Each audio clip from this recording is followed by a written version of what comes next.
ఈ డయాలసిస్ అనేది మనము స్వతహాగా మనము కిడ్నీ పేషెంట్స్కి పెడతాము. కిడ్నీ పేషెంట్స్కి మనము డయాలసిస్ స్టేజ్కి వచ్చిన తర్వాత అంటే క్రానిక్గా వచ్చినటువంటి కిడ్నీ ప్రాబ్లంలో ఒక డయాలసిస్ స్టేజ్ అయిన తర్వాత మనకేంటంటే 2 ఆప్షన్స్ ఉంటాయి. ఒకటి బ్లడ్ డయాలసిస్, బ్లడ్ని ప్యూరిఫికేషన్ చేయటము, దాన్ని హీమోడయాలసిస్ అంటాము.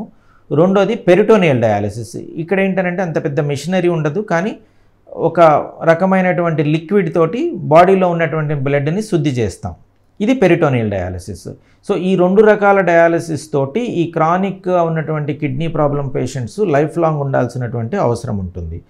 సో ఫస్ట్ హీమోడయాలసిస్ కనుక చూసుకున్నట్టయితే ఇది రిలేటివ్లీ ఎఫెక్టివ్గా ఉంటుంది. వెంటనే మనము ఒక పరికరంతో బ్లడ్లో ఉన్నటువంటి ఆ టాక్సిన్స్ అన్నింటినీ తీసేస్తాము. మనము ఆ మలినాలన్నింటినీ ఫాస్ట్గా తీయగలుగుతాం హీమోడయాలసిస్లో. కానీ దీనికంటూ కొన్ని రకాలైనటువంటి ఇబ్బందులు ఉంటాయి. ఈ ఇబ్బందులు ఏంటంటే ఒక మనిషికి బ్లడ్ ప్రెషర్ సరిగ్గా లేకపోయినా, హార్ట్ ప్రాబ్లం కూడా బాగా ముదిరిపోయినటువంటి heart problem, heart pumping only 20% ఉన్నా, లేకపోతే డయాలసిస్కి రావాలి అని అంటే ఇంచుమించుగా చాలా టైం తీసుకొని అంటే ఒక 4 hours 6 hours జర్నీ చేస్తే కానీ రాలేనటువంటి అప్పుడు సో మనము ఈ మొడాలిటీని చూస్ చేసుకోం. సో ఈ మొడాలిటీ అనేది ఎఫెక్ట్గా ఉంటుంది, కానీ ఇన్ సెంటర్లోనే అవుతుంది మోస్ట్ ఆఫ్ ది టైమ్స్. హాస్పిటల్కి రావాల్సిన అవసరం ఉంటుంది, హాస్పిటల్లోనే చేయించుకోవాల్సిన అవసరము ఎక్కువగా ఇప్పుడు మనకున్న పరిస్థితుల ప్రకారం అలా ఉంది. స్వతహాగా హీమోడయాలసిస్ అనేది చాలా ఎఫెక్టివ్గానే ఉంటుంది. వేరే పెరిటోనియల్ డయాలసిస్కి వచ్చేటప్పుడు ఇది రోజు డయాలసిస్ చేసుకుంటారు. అంటే హీమోడయాలసిస్ ఏమో వారానికి 3 సార్లు చేసుకుంటున్నారు. ఇదేం చేస్తారంటే కిడ్నీ పేషెంట్స్ రోజు డయాలసిస్ చేసుకుంటారు. అంటే రోజుకి 3 సార్లు వాళ్ళ బ్లడ్ని వాళ్ళు శుద్ధి చేసుకుంటారు, వాళ్ళ ఇంట్లోనే చేసుకుంటారు. మనం ఏం చేస్తామంటే పొట్టలో ఒక చిన్న పైప్ ఒకటి అమరుస్తాం, క్యాథెటర్, పెరిటోనియల్ క్యాథెటర్ అంటాం. ఇది పెట్టినప్పుడు వాళ్ళే ఆ ఫ్లూయిడ్ ఉంటుంది, ఒక లిక్విడ్ ఉంటుంది. ఆ లిక్విడ్ని మనకి అబ్డామిన్లో పెట్టుకొని ఒక 2 hours 3 hours అట్లా డిపెండింగ్ అపాన్ మేము కొన్ని సైకిల్స్ ఇస్తాం. పొద్దున ఒకసారి శుద్ధి చేసుకుంటారు, మధ్యాహ్నం ఒకసారి చేసుకుంటారు, నైట్ అంతా ఒకసారి చేసుకుంటారు. సో దీంట్లో ఏమవుతుందంటే ఏ రోజు తయారైనటువంటి టాక్సిన్స్ని ఆ రోజే తీసేస్తాం మనం. సో కాకపోతే వీళ్ళు రోజు చేసుకోవాల్సి వస్తుంది.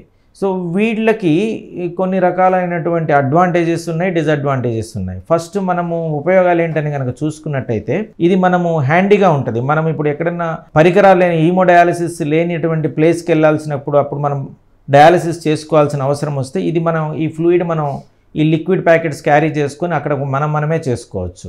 ఎక్కువైన ఏదైనా ఎంప్లాయీస్, బాగా ఐటీ ఎంప్లాయీస్ ఉంటారు, వీళ్ళందరూ ఏంటంటే 4 hours వచ్చి మనకి హీమోడయాలసిస్ మీద పడుకోవాల్సిన సిచ్యువేషన్ కనుక వస్తే వారానికి 12 hours అంటే వాళ్ళకి చాలా ప్రీషియస్ టైం. సో వీళ్ళు స్వతహాగా పెరిటోనియల్ డయాలసిస్ వైపుకి వెళ్తారు. సో గుండె ప్రాబ్లం ఉన్నవాళ్ళు, గుండె మనకి 20% పనిచేస్తుంది, 25% పనిచేస్తుంది. ఇలాంటి సిచ్యువేషన్స్లో peritoneal dialysis is relatively safe when compared with haemodialysis. కానీ ఈ పెరిటోనియల్ డయాలసిస్లో కూడా ఒక డిసడ్వాంటేజ్ ఉంది.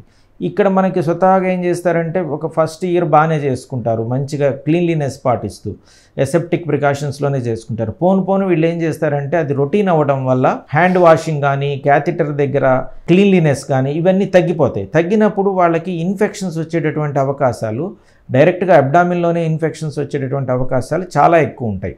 సో ఇట్లాగే ఇన్ఫెక్షన్ వస్తే కొన్నిసార్లు ఇది ప్రమాదం కూడా జరగచ్చు. సో చాలామంది ఏంటంటే పెరిటోనియల్ డయాలసిస్కి ఇన్ఫెక్షన్స్ వల్లనే భయపడుతూ ఆ పెరిటోనియల్ డయాలసిస్కి వెళ్లకుండా ఉంటారు. ఏమైనా 2 కూడా మంచి ట్రీట్మెంట్ మొడాలిటీసే. ఎవరి నీడ్స్ని బట్టి, ఎవరి అవసరాలను బట్టి, వాళ్ళకు ఉన్నటువంటి వర్కింగ్ ప్యాటర్న్ని బట్టి, వాళ్ళు స్పెండ్ చేసే టైంని బట్టి మనం ఏదో ఒక మొడాలిటీ ఆఫ్ డయాలసిస్ అనేది స్టార్ట్ చేస్తాం. మీరు తీసుకునే అదే మందులు, అదే నాణ్యమైన మందులు, కానీ సగం ధరకే. అవును, మెడ్ ప్లస్ బ్రాండ్స్ పై 50 to 80% తగ్గింపు.